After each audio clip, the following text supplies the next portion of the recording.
Appreciate your time today. Do you agree with Facebook? Isn't that reasonable to say it's impossible for them to get this precisely right?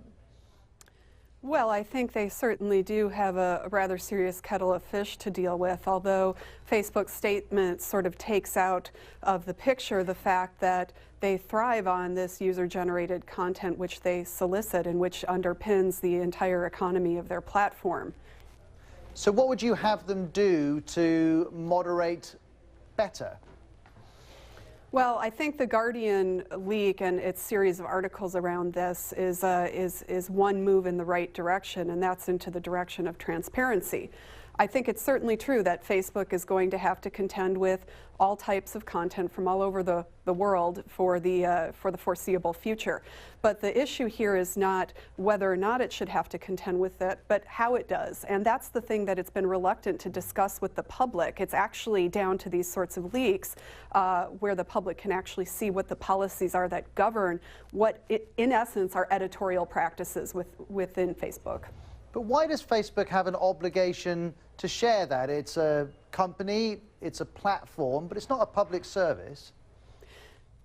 Well, it's not, but it certainly sometimes seems to straddle a line around that. When in places like the United States, we've seen such a foreclosure on the public sphere and other kinds of sites for self-expression, Facebook has handily stepped in and encouraged that self-expression on its platform, not just for leisure activities, but also for business and even the business of participatory democracy. I think the public actually really needs to know when there are 2 billion people worldwide on Facebook how that social media sausage is made.